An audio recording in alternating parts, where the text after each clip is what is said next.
Hello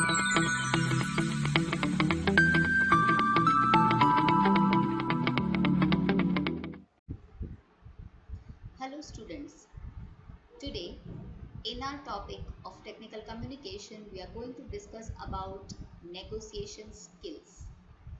Now if you haven't heard about what is negotiation, then what is the dictionary meaning of negotiation? It means that it is a process where two parties they discuss about something in order to get into an agreement. Generally, negotiation is done whenever any business deal has to be signed between two parties or when two parties have to work together or do something together. So today we are going to discuss the stages of negotiation, the types of negotiation and how to do the negotiation. There are three stages of negotiation. The first one is information exchange. So here both the parties they exchange the information about what they are able to offer and what are their own expectations at the end of the deal. The second stage of negotiation is discussion of alternatives. So after the first stage, now both of them they know about each other's requirements and what they can offer. But if some of the requirements are not met, they can always give different alternatives which they may have. And the third and the final stage is closing of the negotiation. So closing means the end of the negotiation. So the closing of the negotiation either happens with a deal signed or without signing the deal. It may be an agreement upon both the parties, or both the parties may say that okay, I don't think that I can come into the agreement with you, and so it's good that we don't do this particular deal together. Now there are five types of negotiation and it depends on different personality types. People with different personality types and different objectives, they use any one out of these styles or they may combine one or two styles together. So the first style of negotiation is accommodating. Now as the word suggests, both the parties try to accommodate each other's needs. This is done when the goal of both the parties is to maintain the relationship rather than their personal goals. They are interested in carrying on the business relationship for longer time rather than achieving the short-term goal. Accommodating style is a very positive and a friendly style of negotiation. The second type of negotiation or a style of negotiation is avoiding. Now, avoiding means either of the party has an avoiding nature. So they don't want to get into the confrontation of their own needs. Maybe their egos are so high that they don't want to say that what are their requirements. Or maybe they don't want to get into the discussion of negotiation. So they may quickly finish off the negotiation without even telling their own needs. So when someone uses the avoiding style, the negotiation finishes off very quickly, but the result may not be desirable. Either of the party will not be happy because of the deal and may go into resentment later on. The third style of negotiation is collaborating style, which is also called a win-win style. Now, collaborating style means both the parties are open to listen, but along with this, their goal is that they also get maximum gain out of this deal. So both of them try to find out each other's needs and both of them also openly discusses their own needs, and then they discuss many alternatives and come up to some solution or a decision where both the parties needs are fulfilled to the optimum level. So this is called a win-win situation where both the parties are happy with the deal. So collaborating style is the style which is always recommended for negotiation. Now the fourth style of negotiation is competing. Now competing means Someone does negotiation just to prove their point, and just they want to be the last word. So they don't want to listen to you and they are rigid. They have already decided that whatever they think should happen. So competing style becomes a one-way style, and where the one person is dominating over the other. So in competing style, the person who is very submissive will feel a little regretful or resenting after the deal has been done, because they are not happy with the final deal. The last type of negotiation is compromising style. Now, compromising style means the parties compromise. They compromise on whatever is there at hand. Even though their requirements are not meeting fully, they compromise. Now, why do they compromise?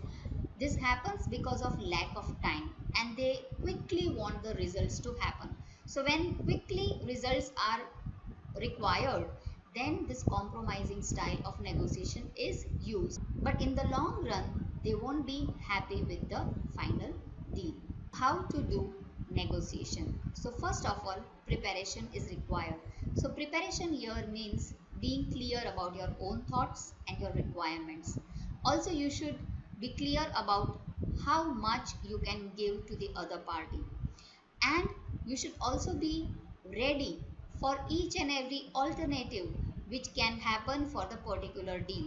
So if you are mentally prepared, then you will be clear that where you can draw the line, and beyond that you cannot go. So this is how preparation is going to help you in negotiation. Second step of preparing for the negotiation is you must have a particular plan in hand.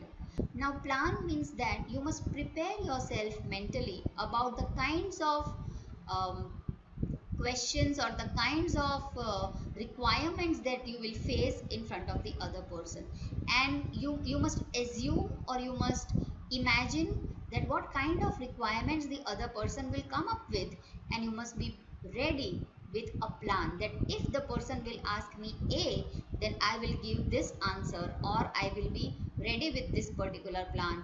If the person asks for B, then I will be ready for this particular plan or argument. So this is how you can plan out your negotiation perfectly. So you know exactly that in negotiation, when a person is going to say this, we are going to give this particular answer. The third important point of negotiation is the body language. Yes, in all types of communication, body language is very important. So keep your body language very firm and confident. Do not show a body language which shows nervousness or low confidence. Otherwise, the other person will dominate you, and you will end up making a deal with which you will not be happy. Carry a body language which is positive. So whatever we have learned till now about body language also applies in the negotiations. Fourth point is always go for win-win situation. Try to find out a solution which is good for both the parties. When you do this, then both the parties will be happy. Not only that, it will help you in the future also. And the last and the very important point is that at the end of all negotiations, particularly when you are doing a business deal with someone, always have a written agreement signed. If you don't have a written deal at the end of the negotiation, then later on in the future, you will not have anything to refer to. And in the times of conflicts, you will be left confused. So, in order to refer in the future, and in order to avoid any kind of disputes or any kind of confusion, it is very important to make a written deal. So, these are the important things about negotiation. Now, let us understand what is the importance of critical and creative thinking in communication. Now, what is the meaning of critical thinking? Critical means thinking objectively, or thinking with a lot of analysis, with a depth in analysis. So, why critical thinking is important and why it is important in communication? Now, when we think critically, we always think different aspects of a particular point, and we don't look at that point from one perspective. When we look at a point from one perspective only, then we end up communicating ineffectively. So to communicate effectively and to work effectively, you must always think critically. Now, critical thinking involves objective thinking and not a subjective thinking. Now, objective thinking means you are keeping the goal in the mind. You are not thinking about your personal gains, but you are only keeping the goal in the mind. When there are no self interests, then it is called critical thinking. Now, when you are able to think about any situation and you are able to analyze it from all different points of views, then you will come up with the best solution. And when you have a best solution in your mind, you will also communicate in a better manner, and you will also be able to communicate clearly. Now, when you think critically, you will also become creative. So that takes us to the next topic, which is creative thinking. Now, why creative thinking is important? Some people may say that creative thinking is important only in creative fields of art, maybe in the films, or if you want to become an author, or if you want to become a painter, the creative thinking is required. But that is not the case. Creative thinking is required in all fields. Why?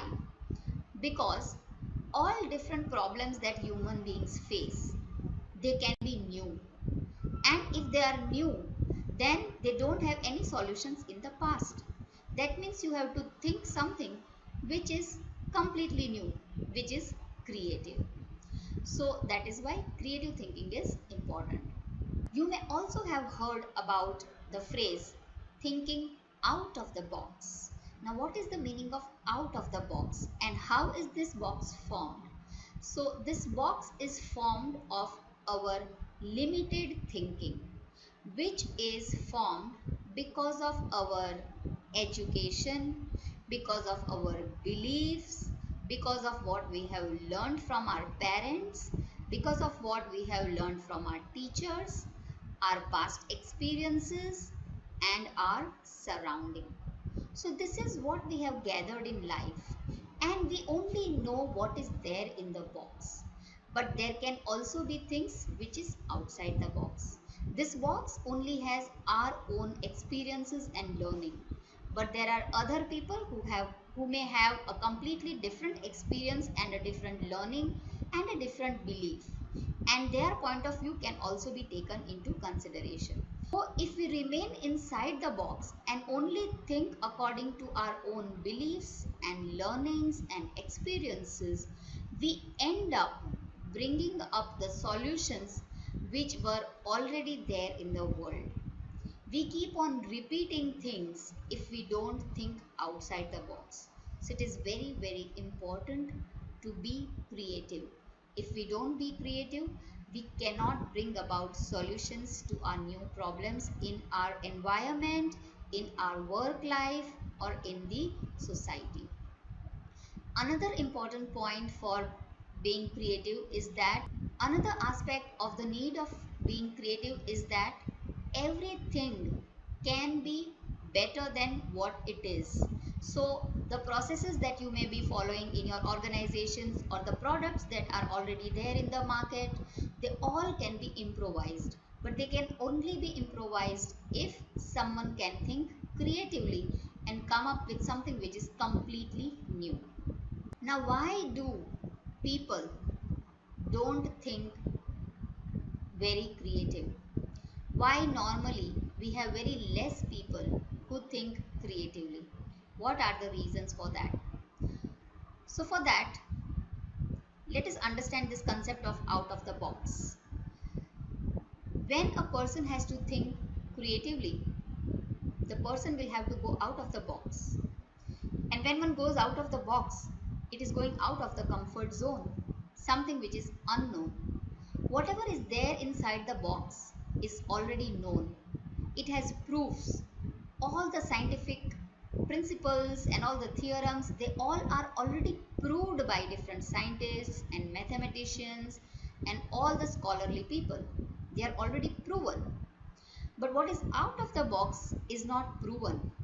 And sometimes which is out of the box does not agree with something which is inside the box. It may be completely opposite to that particular principle which is inside the box, already known to people. So that is why people usually think only in a manner in which everyone has thought till now and which they consider to be completely normal. If somebody is telling something which is completely opposite to what is there inside the box, then they will have to face a lot of criticism from the society. They will also have to work very hard to prove that. They will have to find out so many things, and they will also have to face the difficulties of going outside the comfort zone. So that is why people usually avoid thinking creatively. But in today's world, it is very important to think creatively because the world is moving very, very fast and we are advancing a lot. And in this advancing world, there are new things which are coming up, bringing new problems in the human world. So, for that, new problems, we require new solutions also. So, for that, we must think critically as well as creatively. So that's all about this chapter, that is technical communication.